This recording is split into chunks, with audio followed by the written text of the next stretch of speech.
Nah, Ubaidillah ini punya anak yang bernama Alwi.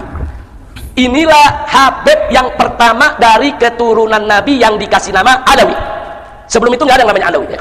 Nah, ini yang pertama kali disebut Alawi, sehingga keturunannya disebut Ba'alawi. Ahmad bin Isanya disebutkan dia punya anak, kemudian keturunan sampai beberapa keturunan, tapi tidak menyebutkan Alwi ini, buyutnya Rizik Syihab itu, sebagai keturunan baginda Nabi besar Muhammad.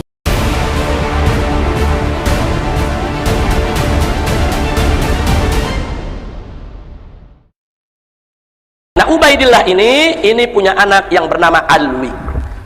Inilah Habib yang pertama dari keturunan Nabi yang dikasih nama Alawi. Sebelum itu nggak ada yang namanya Alawi ya. Nah, ini yang pertama kali disebut Alawi, sehingga keturunannya disebut Ba'alawi. Nah, jadi Ba'alawi diambil dari nama ini, saudara. Makanya di situ ditulis Alwi jaddu Ba'alawi. Ini kakeknya Ba'alawi, saudara. Nah, dan Alwi ini masyhur dalam sejarah, saudara, putra Ubaidillah. Dan orang semua tahu kalau dia cucunya Ahmad Al-Muhajir. Sampai-sampai Imam Sakhawi menyebut namanya, Imam Ibn Hajar Al-Haythami juga menyebut namanya, saudara. Imam-imam besar menyebut namanya dalam kitab-kitab mereka. Artinya apa? Ubaidillah dan Alwi juga bukan cerita fiktif. Sampai di sini jelas?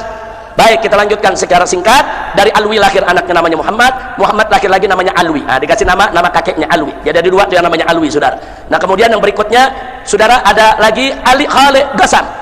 Nah, Ali Khalid Ghassan ini, saudara, tinggal di Yaman. Beliau punya anak ini yang makamnya sampai hari ini ada di Muhammad Shahib Mirbad, dekat Sulalah. Dia masuk ke Oman ya. Ya, dia masuk ke negeri Oman di perbatasan. Jadi yang namanya Muhammad Shahib Mirbad, makamnya sampai hari ini masih ada. Makanya banyak santri-santri Al-Ahqaf kalau dulu mau ke Ahqaf, mau ke Hadramut lewat Sulalah, itu biasanya mereka mampir dulu kemari. Karena di daerah Sulalah itu, di situ ada magam Nabi Ayub ya, ada magam Nabi Ayub, Nabi Imran, kemudian juga ada magam Muhammad Shahib Mirbad. Nah, ini sudah ada di Oman ini magamnya ya, Pak. Nah, dari situ, saudara, ada dua anak Imam Muhammad Shahib Mirbad, ada dua anak yang sangat populer. Yang pertama adalah bernama Ali, yang kedua bernama Alwi, saudara. Nah, Ali disebut Walidul Faqih. Kenapa beliau disebut Walidul Faqih? Karena beliau ayah kandung Al-Imam Muhammad Al-Faqih Al-Muqaddam. Jadi kalau disebut Al-Faqih Al-Muqaddam, saudara, nah namanya Muhammad, ayahnya adalah Ali. Makanya Ali disebut Walidul Faqih, ayahnya Faqih Muqaddam. Sehingga yang bernama Alwi, saudaranya Ali, disebut Ammul Faqih. Jadi yang satu disebut Walidul Faqih, yang disebut Ammul Faqih. Kenapa? Karena memang Faqih Muqaddam ini tokoh sentral, habaib, saudara, yang sangat terkenal. Nah, teman-teman, kita stop dulu ya. Jadi Faqih Muqaddam ini memang diagung-agungkan dari kaum Ba'alawi ataupun para Habib Ba'alawi ini.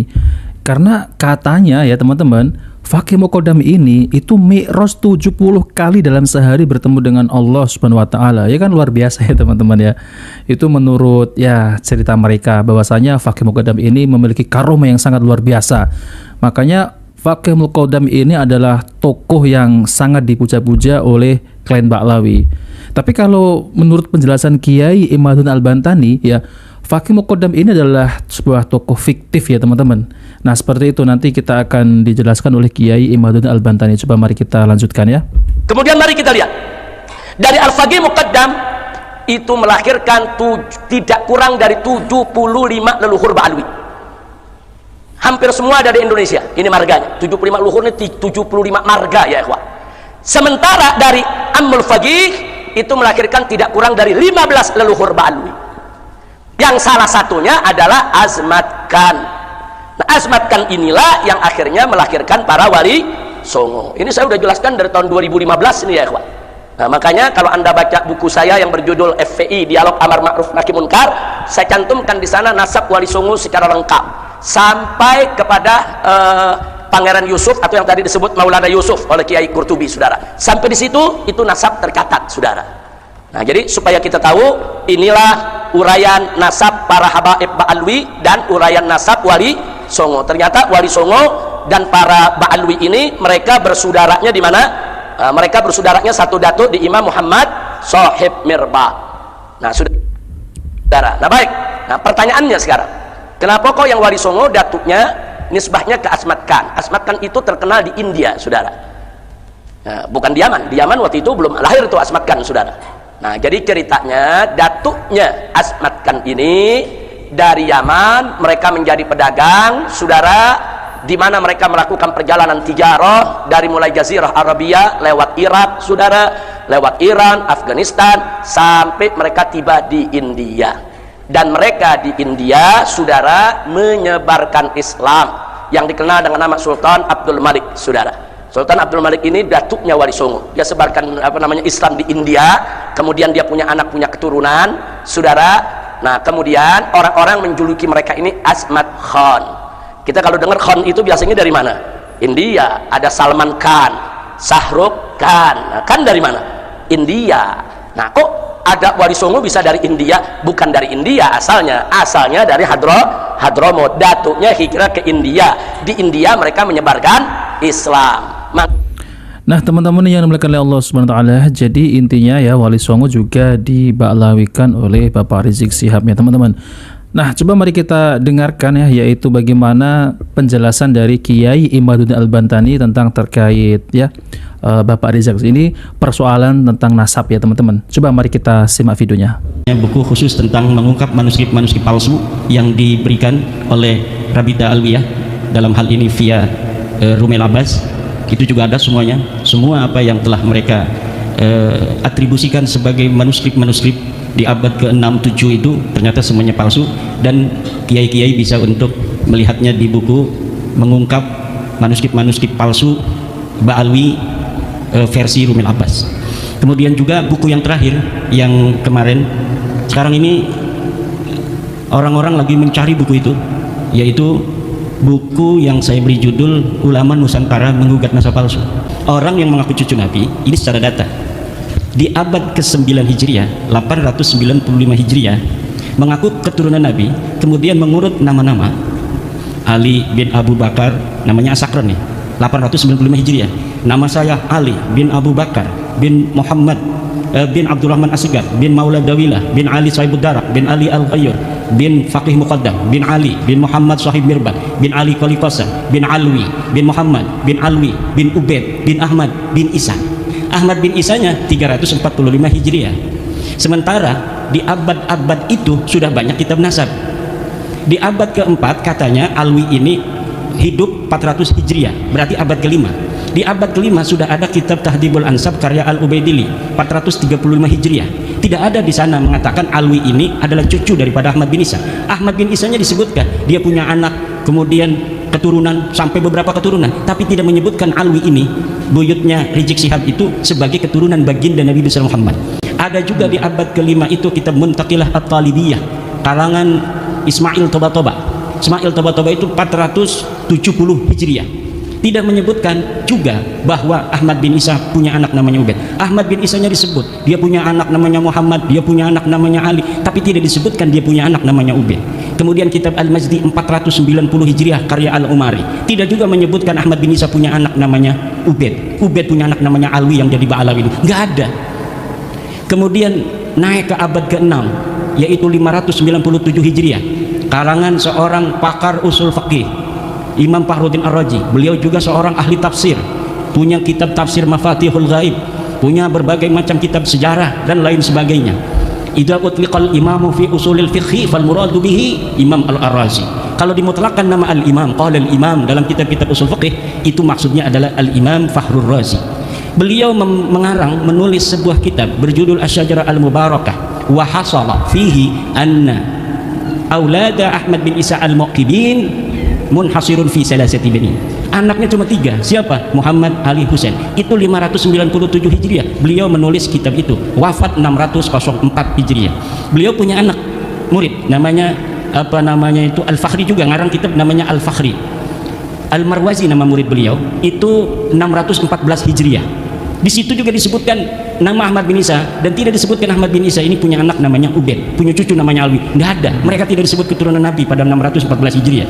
Kemudian ada kitab Al-Asili 700 Hijriah. Kemudian ada kitab As-Sabatul Musan 787 Hijriah. Kemudian ada kitab Umdatul Talib As-Sugra 828. Ada kitab Umdatul Talib As-Sugra karya orang yang sama, Ibnu Ainabah 828 Hijriah. Sampai abad ke-8, abad 9 awal ini tidak ada orang yang menyebutkan ahli nasab itu bahwa Ba'alawi keturunan baginda Nabi besar Muhammad SAW. Padahal mereka sudah ada itu di abad 9 itu, mereka sudah mulai mengaku sebagai keturunan Nabi. Ali bin Abu Bakar As-Sakran ini sudah mengaku keturunan Nabi di abad 9. Tapi orang-orang Yamannya saja itu tidak ada yang mencatat mereka sebagai keturunan Nabi di abad 9 itu. Maka saya sebutkan ada 550 tahun kosongnya riwayat antara pengakuan dan orang yang diaku. Orang yang diaku 345 Hijriah, mereka mengaku 895 Hijriah, hitung pakai kalkulator 550 tahun. Itu kalau kita mau kasihan. Itu versi kasihan itu 550 tahun itu.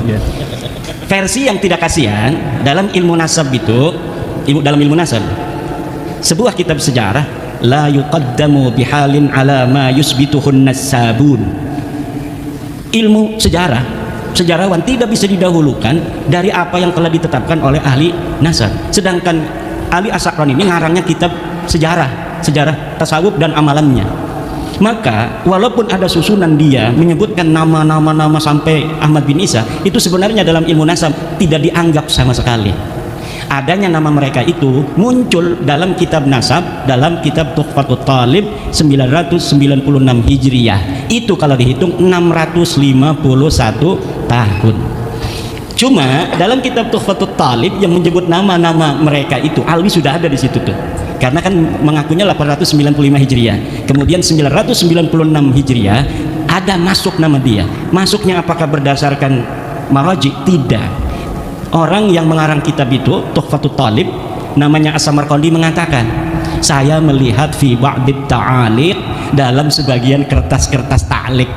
Jadi bukan berdasarkan maraji dari kitab-kitab, tetapi berdasarkan apa yang dia temukan dari kertas yang ada di pinggir jalan. Dia nemuin aja, wah dan ini bin masukin aja supaya kitab saya agak banyak lah.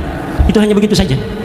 Di dalam ilmu nasab, ida urifal wadi'u intafal istidlal. Apabila ditemukan dan diketahui pemalsunya, maka istidlal itu hilang. Nah, kitab Tuhfatut Talib ini tidak bisa untuk dijadikan referensi. Kenapa? Walaupun dia kitab nasab, tetapi penulisnya sudah iktiraf bahwa dia mendapatkannya bukan berdasarkan maraji dari kitab-kitab sebelumnya. Sedangkan di dalam kitab nasab itu bisa diisbat hanya oleh kitab-kitab nasab. Jadi kitab-kitab nasab yang ada di sejak masa 199 Hijriah, Abnaul Imam fi Misrawasam, itu Abnaul Imam kitab aslinya yang kemudian pada abad kelima dipalsukan, katanya ini karya Yahya bin Ismail Toba-Toba, padahal itu karya Ibrahim Toba-Toba yang wafat 199 Hijriah. Itu sudah ada kitab nasab, 199 Hijriah sudah ada kitab nasab, ditulis semua keturunan Imam Hasan dan Imam Husain. Gak bisa orang masuk sembarangan. Kemudian ada kitab Nasabu Quraisy, ada kitab Nasab Bani Quraisy, ada kitab As-Sam'ani tentang nasab, ada kitab Silsilatil Alawiyah 340 Hijriah karya Abu Nasr Al-Bukhari. Tapi di situ bukan masa di mana Ahmad bin Isa hidup, jadi kita nggak pakai sebagai dalil. Yang kita pakai dalil mulai daripada kitab nasab yang bisa diakses paling tua, yaitu Tahdzibul Ansab karya Al-Ubaidili 435 Hijriah. Jadi kitab-kitab nasab itu sudah menafikan mereka sebagai turun Nabi.